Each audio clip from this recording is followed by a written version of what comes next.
Hey there, I'm Mattea Roach, and welcome to Bookends.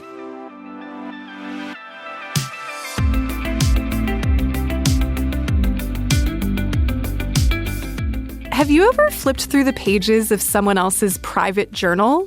Hopefully with that person's permission? Or maybe you've shown someone your journal.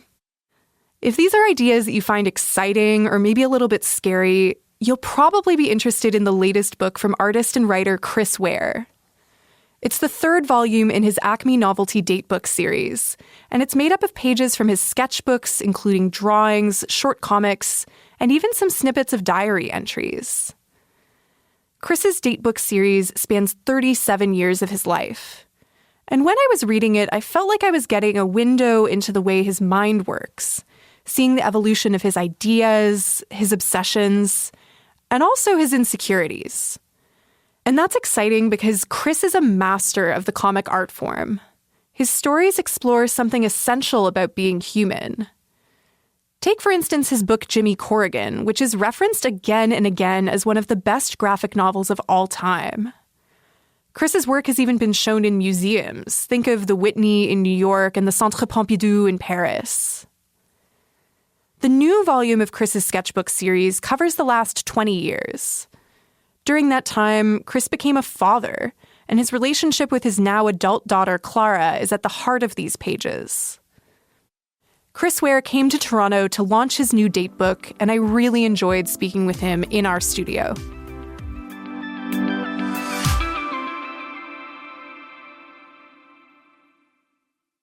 Hi, Chris. Thank you for coming in. Well, thank you for having me. I'm delighted to be in an actual radio studio. You first started keeping a sketchbook, from what I understand, in 1986 when you were about 18 or 19 years old. Mm-hmm. How did you use your sketchbook back then? I was just trying to learn how to draw. A pretty kind of simple tool, I guess, just something to look at and use as a way of looking out at the world and looking back at myself. And shortly after I started keeping the sketchbook, I discovered the printed sketchbooks of Robert Crumb, the cartoonist, which really changed my life because at the time that I was in art school in the 80s, we were sort of being told, don't draw anything representational. If you do, it's just illustration. It's not actually art. So seeing Crumb's sketchbooks kept me kind of centered in a way. I started carrying it with me to class almost as sort of this talisman or something it's okay. I can actually draw pictures of things, Can you describe for listeners who aren't familiar with Robert Crumb's work, what were his printed sketchbooks like? And this is different from the, story-based comics that he would have been putting out. This is like his sketchbooks that were scanned and bound and you could basically see as kind of private illustrations. Am I understanding right? Yeah, I think when you mention Crumb's work, a lot of people have this vision in their minds of something really kind of vulgar and overly sexual or something like that. And he certainly did plenty of comics like that. But he also is such an incredible draftsman and can see better than so many people on the planet. His landscapes are just beautifully drawn. And he really was very hard on himself, especially in the 70s, to try to learn how to see and to draw better, and especially to use pen and ink in a way that people just simply were not doing at that point, really challenging himself. He'd draw his wife, he drew his daughter when she was born, he drew his house, he'd draw anything, drew a styrofoam cup on a table, telephone poles, anything that struck him as worthy of recording. As a model, I think Robert Crumb is somebody, every cartoonist sort of goes through their Crumb phase, as Art Spiegelman has said, including him and everybody else I know. So it definitely had an effect on me. I'm a much different person, I think. I write comics fiction in kind of a very cold way, I guess. I draw in kind of a synthetic, geometric way, but I draw completely differently in my sketchbooks. So. Yeah, it is interesting seeing the difference between some of the illustrations that are in the sketchbooks and the type of content compared to the fictional, your Rusty Brown, your Jimmy Corrigan, and the style of art. The feeling of reading these date books, it does feel like a combination of looking into, as I said, a journal, but also looking at almost like architectural plans, right? We can see in some cases the specs of this is the exact dimensions of how I want certain things to go to print. We see the sort of initial iterations of some of these characters that you later became known for. There's even snippets of diary entries, like actual just written out non-comics, just words, you processing things that are going on in your life. Thinking back to that first volume, you were a much younger man when you were doing the sketches and writing those entries. Also much younger when you decided to put it out into the world. What compelled you to publish it?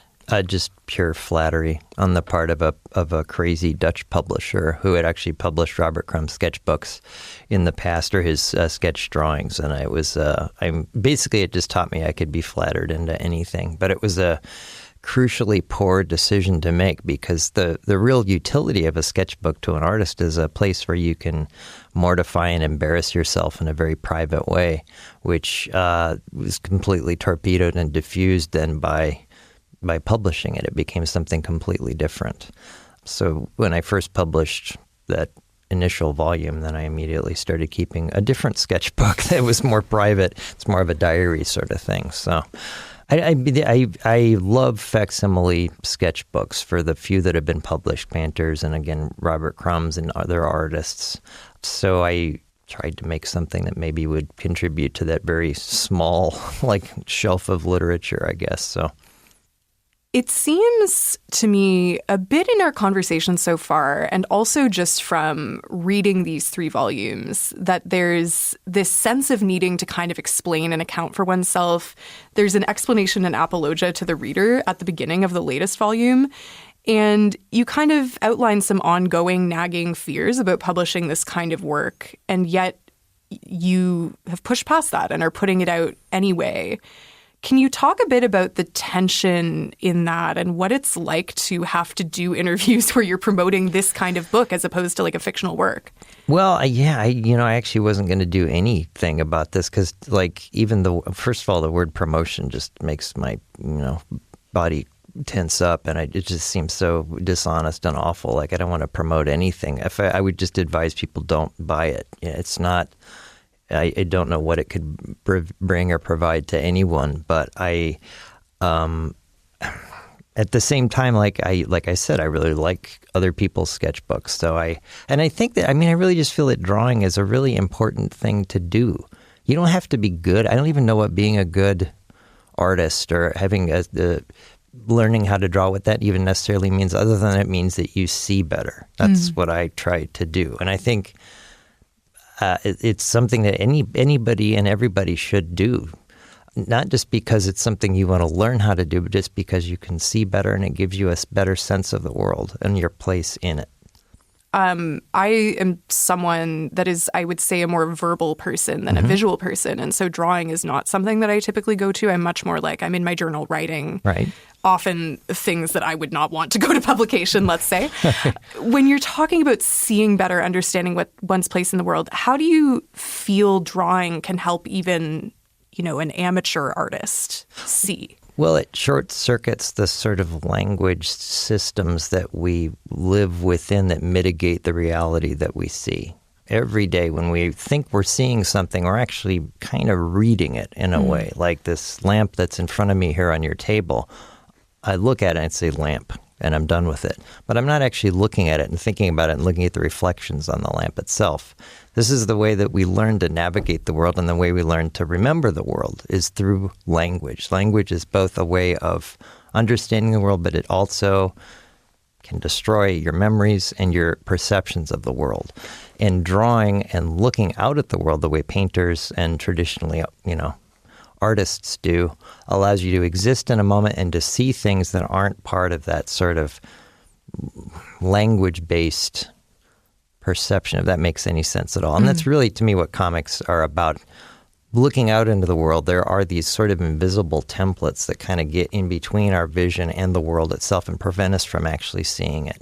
And you can break through that just by simply looking in just the act of drawing, going through your hand, and this strange, I don't even understand how it works, from one's eye to one's hand to the page, this sort of continuous sort of loop of trying to understand. So, and it's something that we used to be taught, and everybody was expected to do in the 19th century, especially. But it's so undervalued now, especially in school. You're an either or kid now. You're interested in STEM. Well, no need to pick up the crayons. It's just not true. They're all related. They're all part of the same thing. Mm-hmm. No, that's, definitely true of my experience in school. Like, I remember being taught to draw a little bit, but there came a point where you would sort of choose. And it was considered, I think, in schools with limited resources, much more important to offer like the sort of hard STEM type courses. And I remember being really steered away from anything artistic. It was sort of like, why would you want to waste your time doing that? Which I think now as an adult, I'm like, well, I don't really do math ever, but it might be nice to know how to draw better. You seem in your work very in touch with and interested in childhood, and clearly have made a concerted effort to maintain a certain freshness and perspective that I think a lot of people lose as they get older and become increasingly concerned with the practical realities of adult life. Mm-hmm. Why does childhood interest you so much, and like what makes you feel like you want to stay really in touch with that time? I think a lot of people don't consider it a priority as they get older to stay tapped into that. Really?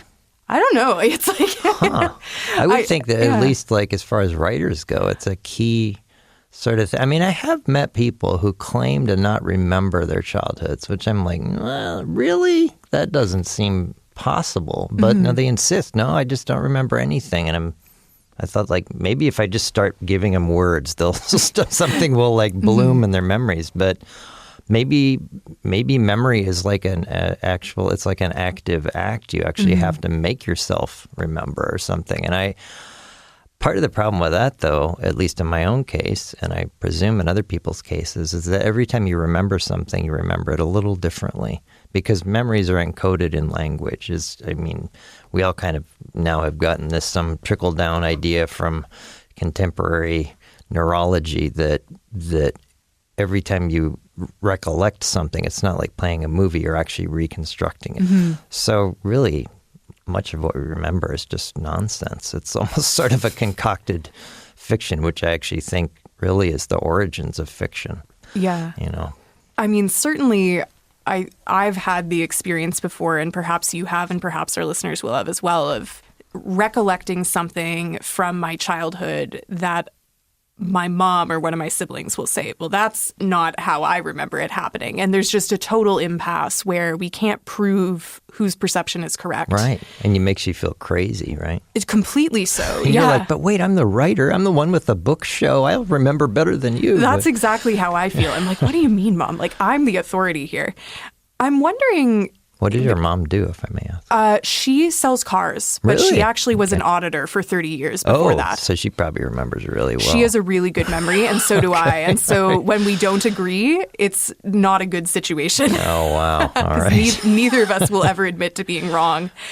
You mentioned some of these observations about memory of talking to people who claim to not remember their childhoods in the third date book. And there's an association that you draw about modernity and about the increased presence of technology, perhaps having something to do with people's memories, perhaps not being what they used to be.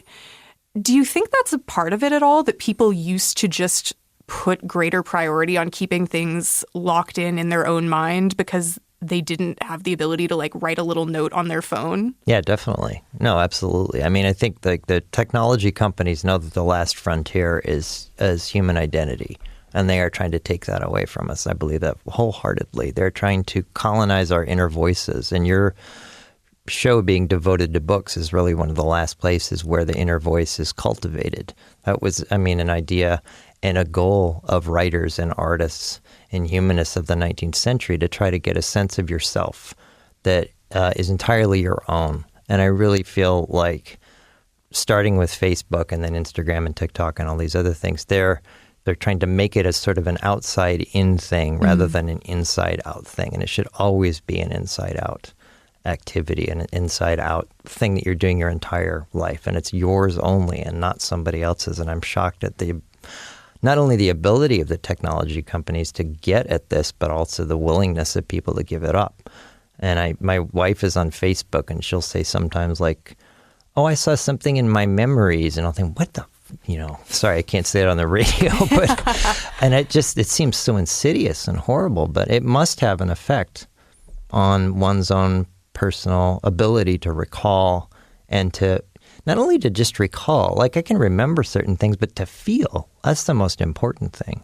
Mm-hmm. And my grandmother could tell stories in a way that was so rich. It was like sitting across the table with you here. It was like time travel. Everything would disappear when she was telling a story about her own childhood. And I would feel literally like I was there with her in 1910 or 1915 because she was such a good storyteller. And she was unusual to me because I didn't know anybody else like that.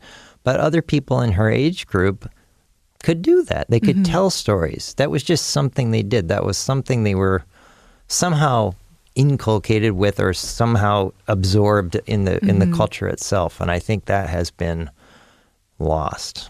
Yeah, largely. I also have that experience with a grandparent. Like my one grandparent who's still living is 95, and he can still tell stories about things that he was doing when he was in his teens or in his 20s. And no one is around to verify whether these stories are true or not. But he's been telling them the same way for decades. So it's not that he is losing touch with memory or something. If he's wrong about this stuff, he's been just lying to us all and leading us on about his great adventures from his youth for many years. I'm so glad you did bring up your grandmother, because some of the most vivid and impactful stuff in these date books for me are your memories of her and the way she continues to show up in your dreams. Can you tell me a little bit more about your relationship with her when she was alive, and maybe a bit more about the impact that she had on you? Sure. When I was a kid, my mom was a newspaper reporter, and so was my grandfather. They worked for the same newspaper, Omaha World Herald.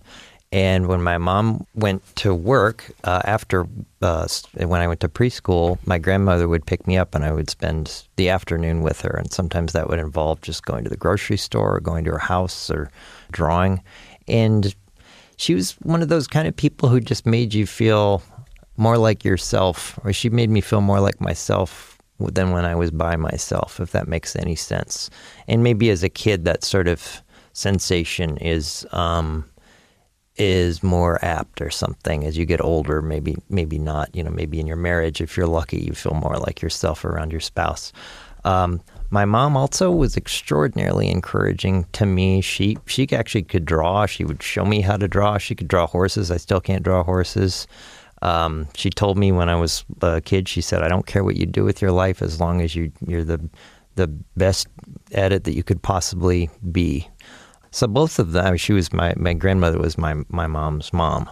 So they both sort of had this kind of encouraging effect, I think, on me, for lack of a better word. And I mean, when you think of people you really care about and love, and my mom is still alive, my grandmother died in 1990, all they are is they're in your memories. When you're around somebody, it's so brief usually. And I find myself so often not looking at people when I'm talking to them, especially people I love the most.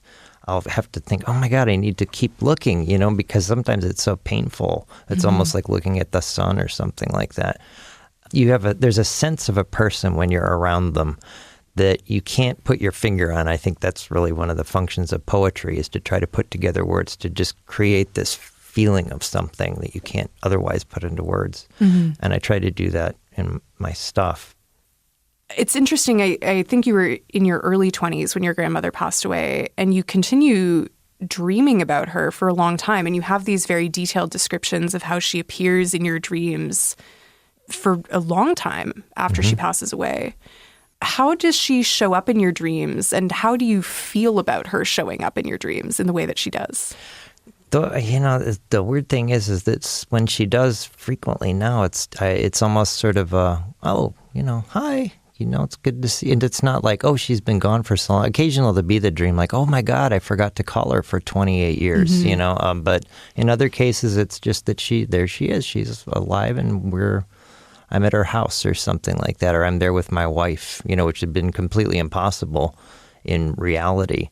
I mean, I think in a lot of ways it's your brain checking in on you, just saying, do you still need this file? Should we delete this? And you wake up and you're like, yes, I still need that file. Please don't delete it. I want that person still within me. I want that person as part of my memory. So thank you for being such a careful reader. I'm very heartened that you paid such close attention to all this. I don't know what to say.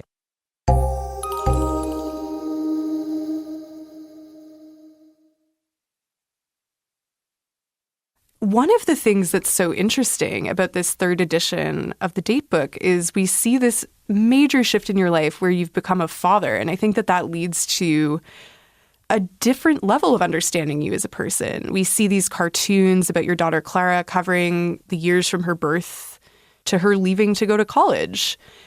What inspired you to draw these comics featuring your daughter and these sort of short little exchanges between the two of you?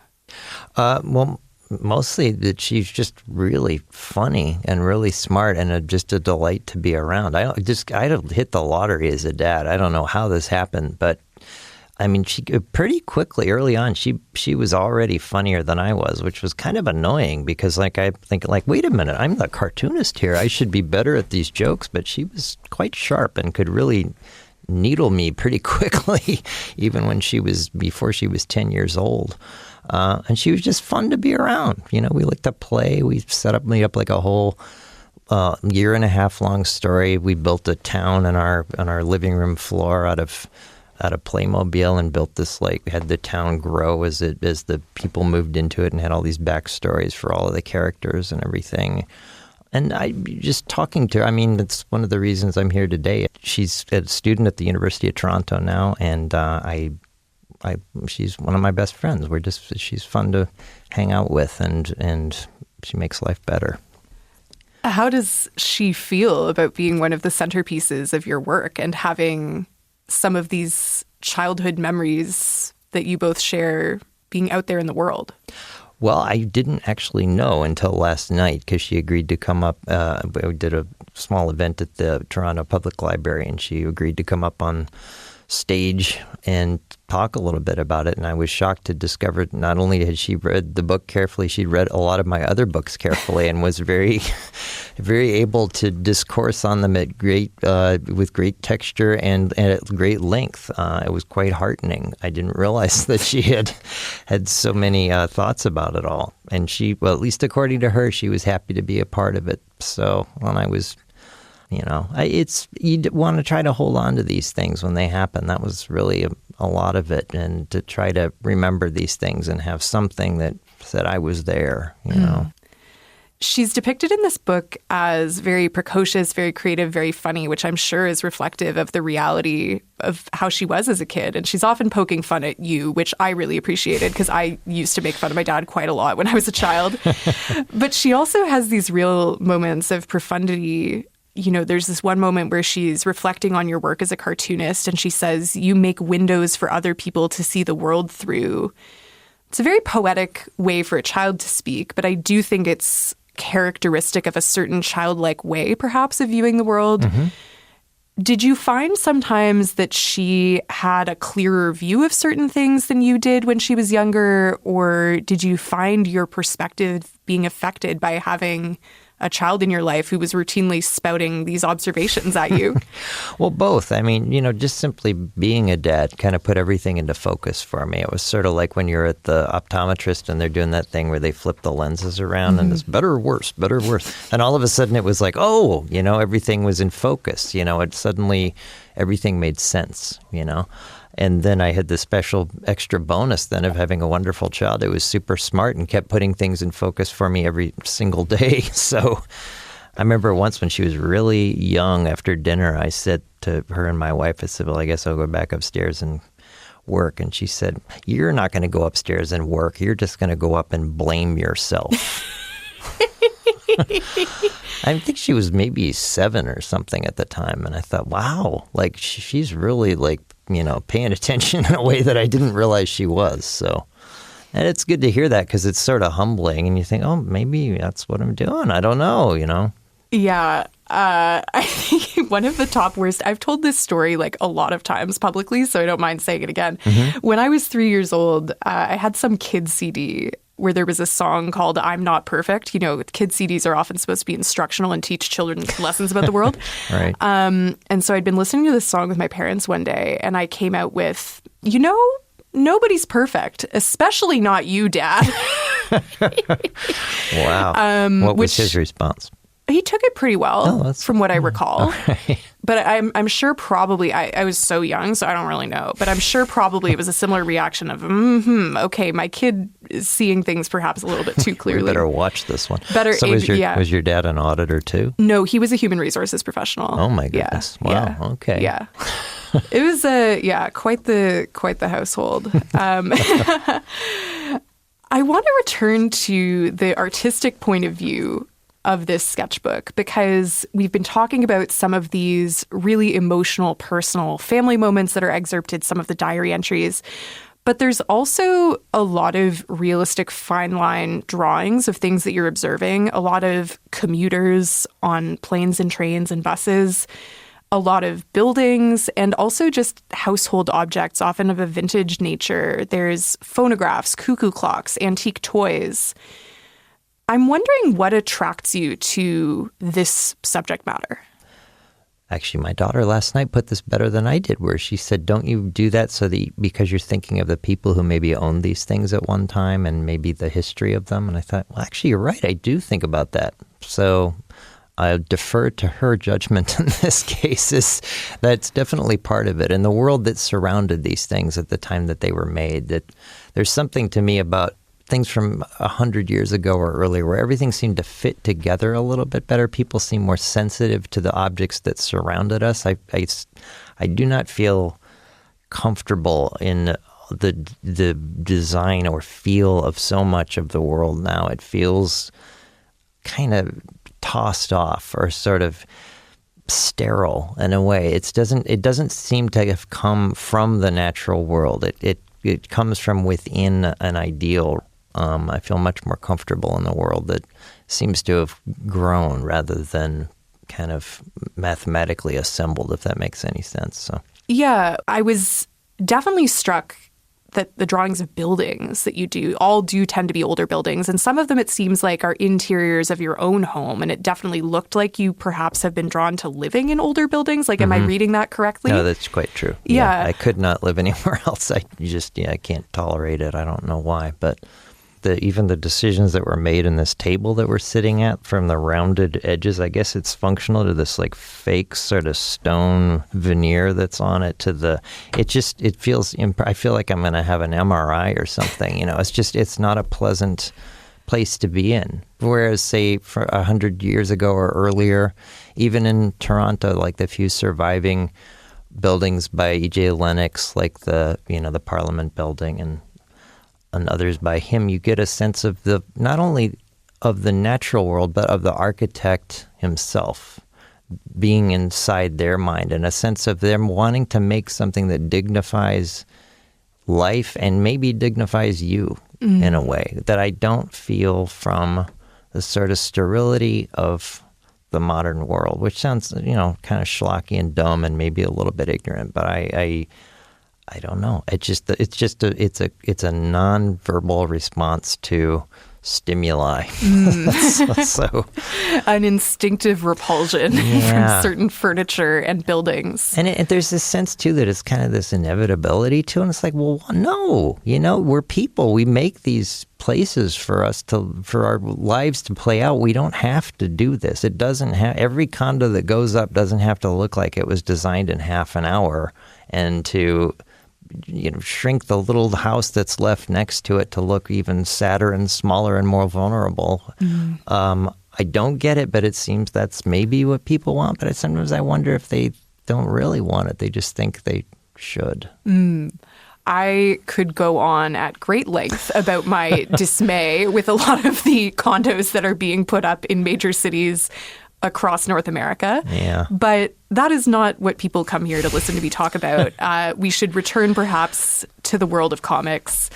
Well, they are related. Yeah, for sure. I mean, panels, and even from the thing that you mentioned, my daughter saying windows, comics are sort of an architectural structure for memory in a way. And in that regard, too, I prefer comics from a long time ago. They seem to capture memory better than a lot of more recent ones do. So, well, I'm so glad you actually brought that up, because comics from a long time ago was exactly the thing I wanted to ask about. I understand that when you were growing up in the 70s in Omaha, you had a lot of superhero comics, but you were the most into Peanuts, and that was what made perhaps the biggest impression on you. What was it about Charlie Brown, Snoopy, all of the other characters that many of us know and love that resonated with you as a kid? They felt real. They felt like real people on the page. And Charles Schulz did something with these miraculous little doodles. He put something in those pictures that went from his heart out to his fingertips. He was the first cartoonist to create a character that you can not only feel for, but feel through. You feel sorry for Charlie Brown when he doesn't kick the football. You feel sorry for Charlie Brown when he doesn't get a Valentine. And I've said many times, I actually wrote Charlie Brown a Valentine when I was a kid because I felt so bad for him. And I even knew he was a drawing at the time, but I thought, well, maybe I don't know. You know, it was like it was something I wanted to solve.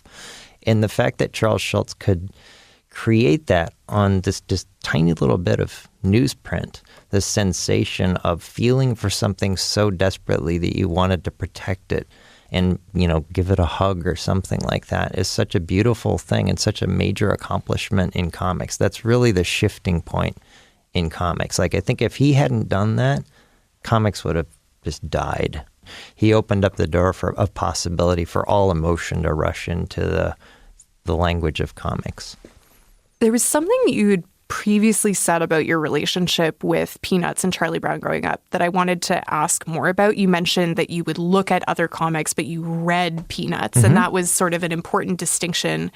What does it mean to you to read a comic in that way as opposed to looking? Comics are a visual language that is meant to be not looked at but read. You can read a comic strip even if it doesn't have words. You read pictures as words. And the best cartoonists can make drawings come to life on the page. It can actually seem like the pictures are moving, even though they're not. You're making them move by reading them, if that makes any sense at all. And the act of doing that somehow creates this sensation of life within you. And Schultz's characters have a particular sort of I can't put it into words. They have a feeling. You know when you read a Charles Schulz comic strip that he drew it. If somebody else, even if they can imitate the way that he draws, they can't imitate the rhythm and the movement of his characters, the way that they interact with each other, because those characters were within him. They represented parts of his personality or pieces of his memory that meant something to him, and he was putting that back on the page in this sort of very peculiar sort of personal language that nobody had ever really done before. And every cartoonist does that. That's where the real power of comics to me is. It's not in the drawing, it's not in the writing, it's the way the two come together. It's this different kind of synthetic kind of strange language that really doesn't have any parallel, I think.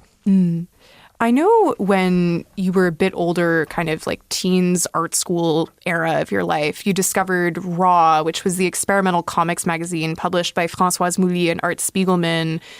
Mouse is what a lot of people would know Art Spiegelman for, and Mouse was first serialized in the pages of Raw. I know you were eventually asked to be a contributor by way of a phone call that really took you by surprise, and you depict that phone call in your new book. Can you tell that story for us? Sure. Well, as a high school kid, I wanted to be a cartoonist from a pretty young age, and I found Raw magazine one day in a local comic book shop in Omaha, Nebraska called the Dragon's Lair when I was actually looking for pornography, which is usually where all the sort of barbarian and like awful stuff was hidden away in the comic shop and most comic shops. And I was flipping through the boxes, and there was this magazine sticking up out of the back that said Raw. And I thought, oh, this is it. And I pulled it up, and it, of course, wasn't. It was an experimental comics magazine I'd never heard of, but I bought it anyway, took it home, and it really changed my life because there was stuff in there that I couldn't even imagine. I didn't even know what it was about what the authors were intending, other than that they were getting at sensations and feelings and aspects of human life I didn't think were even possible in comics and visual approaches to comics. I, from looking at that, knew that Art and Francoise were both the editors, and in various comics publications I read about them. I read an interview with both of them, and they became kind of my heroes in a lot of ways. I thought about them all the time. I studied Raw magazine when it came out. I copied things from it, all the artists, Charles Burns and Gary Pinter and Mark Beyer and Jerry Moriarty. And then one day, after I had my very first terrible comic, which I will not name on air because I want all copies of it destroyed, published, I was doing a strip in the Daily Texan at the University of Texas where I was a student. They reviewed Mouse, and they printed a page of one of my comics on the back of it, and Art somehow saw it in his clipping service, which is what publishers used to do. They actually send clipped pieces from newspapers, if anybody out there remembers newspapers. And he found out who I was and called me up, and I answered the phone. If anyone remembers answering the phone. That's right. Yeah, right. Not knowing who it was. And this voice said, "Hi, this is Art Spiegelman in New York." And I thought, yeah, right, sure. This is actually, and I thought, this is my friend John playing a joke on me. But it turned out to actually be Art. And it was, I can't even remember how long we talked or what we talked about, but it was a, kind of mind-blowing experience to hear from my hero so directly and to be so encouraging. And he's been a friend ever since, and eventually invited me to contribute to Raw, which was a painful experience because I never felt that I measured up to any of the artists in the magazine. This notion of feeling like you don't measure up is definitely quite pervasive, looking through the collected works in these Acme date books. You are, I think it's fair to say, one of the world's most successful comic artists. If we're looking at this medium of kind of alt comics, you've been featured in museums with, I'm using air quotes, real art, the Whitney, the Centre Pompidou. But there's this sense of self-doubt and an insecurity that feels sometimes quite debilitating about your work. You'll have these sketches that to me look perfectly fine and normal, and you're like, can't draw, so bad. A lot of artists, I think, experience a version of this, and I'm wondering how you've negotiated your relationship with this harsh inner critic over the course of your career. Well, first of all, I have to thank you for noting that other artists feel this, because I've been asked this question before, but nobody's ever said other artists feel self-doubt, or as if artists are supposed to be confident. There's this image, I think, of an artist, walking into the studio and like maybe tearing off his shirt or something and splattering paint on the wall and thinking he's a genius or whatever. I know it's a super masculine, ridiculous idea, but I've never felt that way. I've never felt confident in what I do. I don't know what it goes back to. There's, I could point to all sorts of dumb psychological theories because I didn't know my real dad, and that's, like as a textbook thing, maybe that's part of it, but I don't think it necessarily is. I thought as I got older, I would maybe overcome it and I would become maybe a little bit confident. And I do know confident artists who say they don't have any self-doubt, which makes me jealous, for one word. There's many other words I could use. But it never happened. I just still feel uncertain. I don't feel like it's coming out the way I want it to. I think, oh God, why did I do that? Why? It's the same sort of thing maybe you might go through when you're lying awake at night and you think, oh geez, why did I say that? And you want to go back and edit it or something and change it. It's sort of that sort of sensation, but sort of ever present. So, and I only write about it, number one, as a way of trying to get past it. Because you just kind of have to make friends with it and tell it to sit down and be quiet while you're working, because it's not going to go anywhere. It's always going to be there next to you. But also because I think that other artists feel that way in some cases. And I want to, at least maybe for younger artists, to see that and think that it's okay, that it's not indicative of anything other than something you should try to, again, I guess, make friends with or just somehow come to terms with, I think. So. And it has advantages because I think it can help maybe an artist see a little bit more critically. But if it gets too much, it can be very debilitating too. So Yeah, it feels like there's a balancing act. And that's why I use the word negotiation, like where it can be helpful to be critical of your own work, because that's where a lot of people, I think, find the drive to improve at their craft and to continue working, perhaps chasing some sense of satisfaction. But there's a point at which it does become too much and you simply will not work because you're like, I'm going to hate so badly whatever I produce in whatever medium I work in that I would rather not face the humiliation of having to like look at my own sketchbook or listen to tape of myself or whatever. Right. Oh, you put it really well, actually. I mean, if you really think about it, you can come up with reasons not to do anything.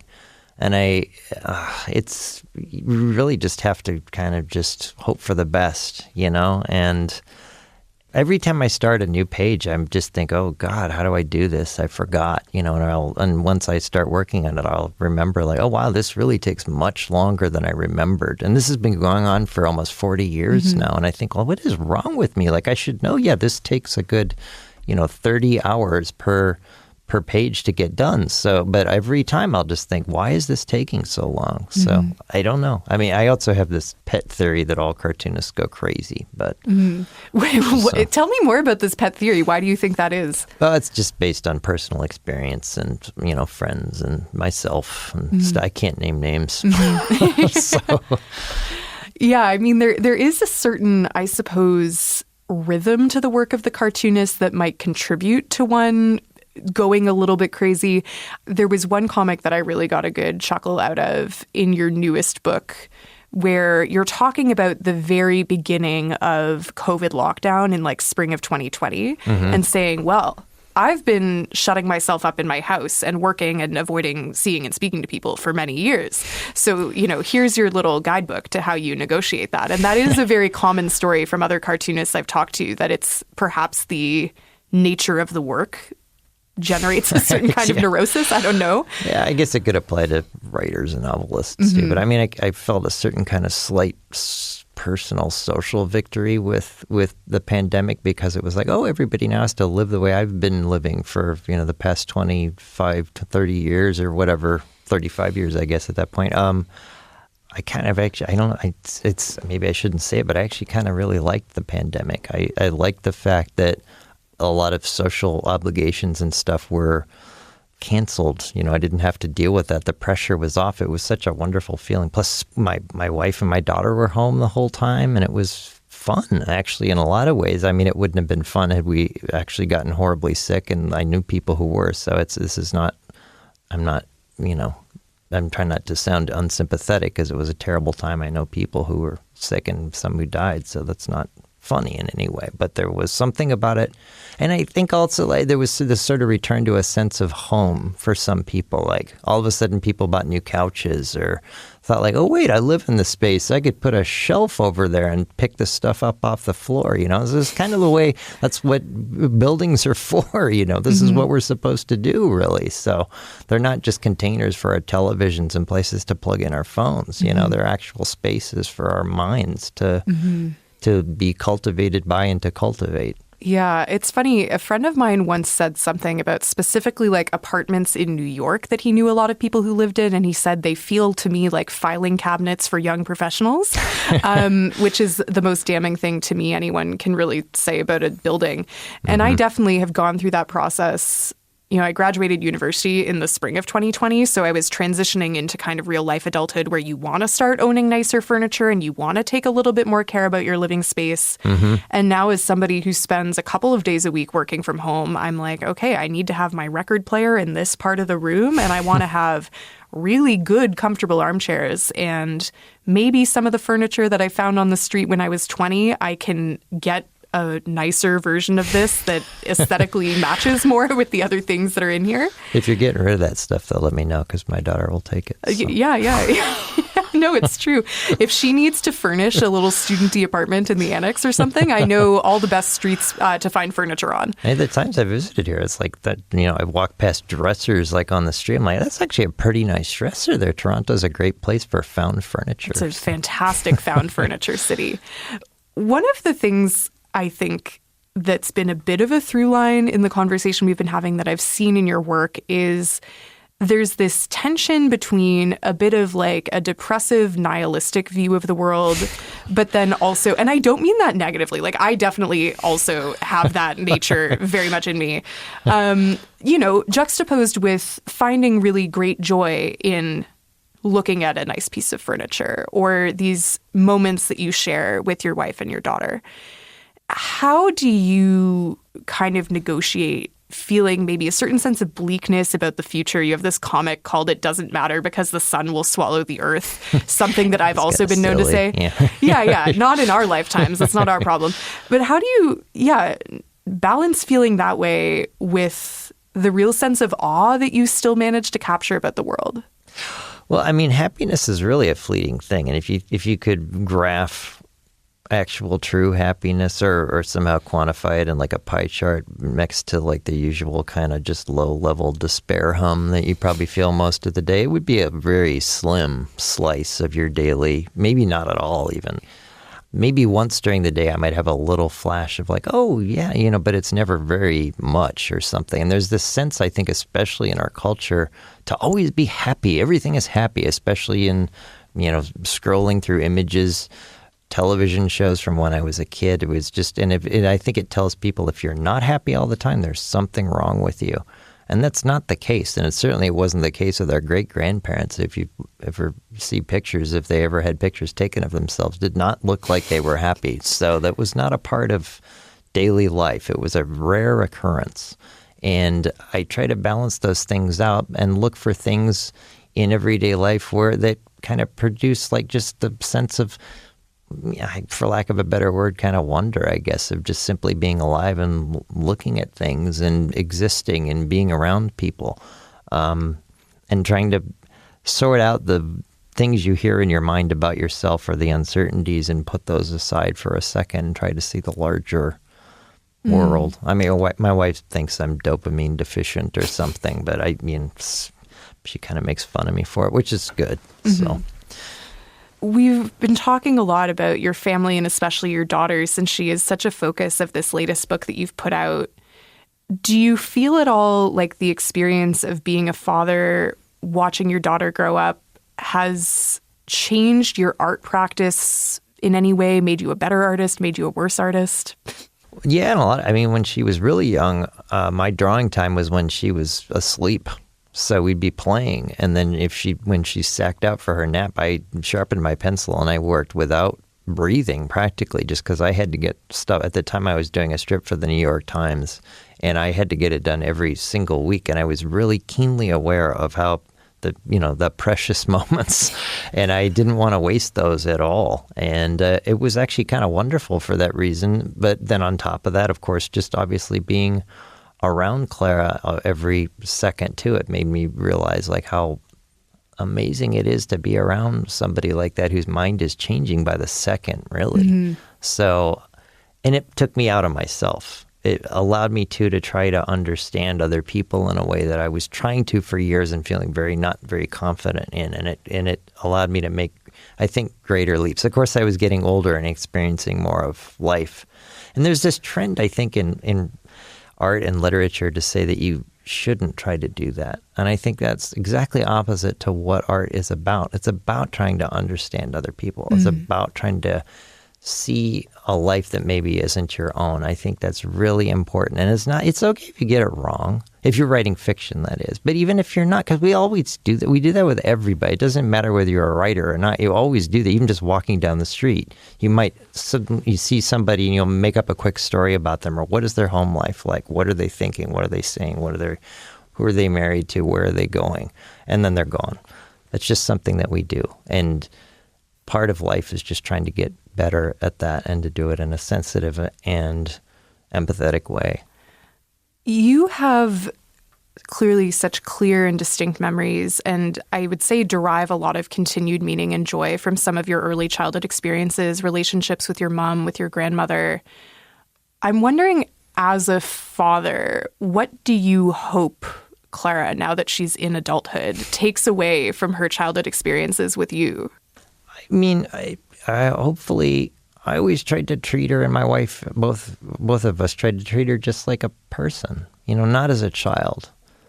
as an equal, I guess. I mean, and again, we were very lucky. There were some kids on the playground where I thought that probably wouldn't work with that kid, And you don't want to put a child in a position of secondary status, because then if they actually do something that maybe isn't favorable and you say you really shouldn't do that, they're going to understand that it's because they did actually do something, not just because they're a kid. So I think it's important that you respect them and respect their feelings and respect their intelligence and their heart, because it's always changing. It's changing by the minute. So she was always naturally empathetic and had this kind of strong sense of justice. She used to get mad at kids on the playground when she was 3 when they were being mean to each other. So I don't know how these things, where they come from. It's amazing that somebody so young can have something like that. My scientific mind says, that's impossible. It all has to come from being. I don't think it does come from being there. There's all sorts of strange things that are encoded in our tissues that when we're born that you can't put your finger on. Very strange, actually. Mm-hmm.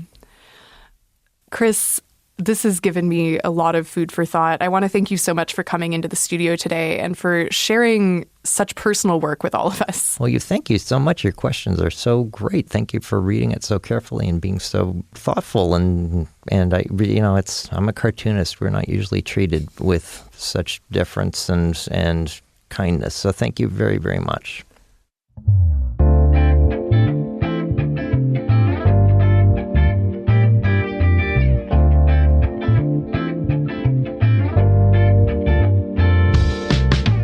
That was my conversation with Chris Ware, artist and writer of the Acme Novelty Datebook series.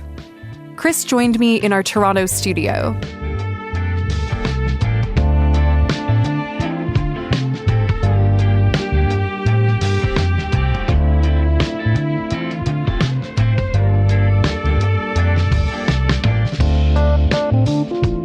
This week's show was produced by Katie Swales. Ailey Yamamoto is our associate producer.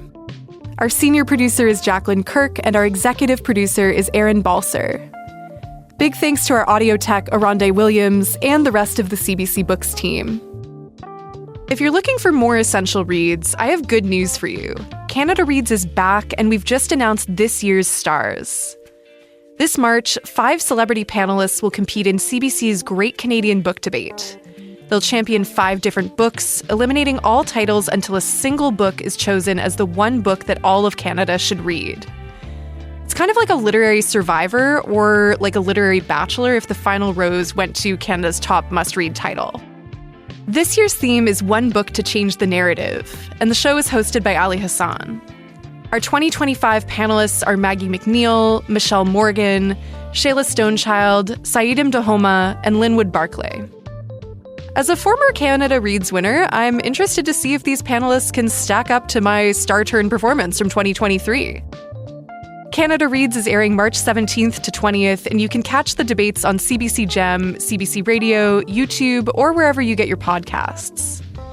You can keep up with the show and learn more about the panelists and the titles they're defending at cbcbooks.ca. And if you don't want to miss anything, you can also check us out at CBC Books on TikTok and Instagram. Not only will you find some exclusive Canada Reads content, we'll also be keeping everyone updated on the fantastic guests that we've got coming up here on Bookends. So give us a follow. Just a heads up, since this episode is a full hour long, there won't be a second podcast episode Wednesday. We'll be back again with more Bookends next week. Thanks for listening, and I'll see you next time. Because when the book ends, the conversation begins.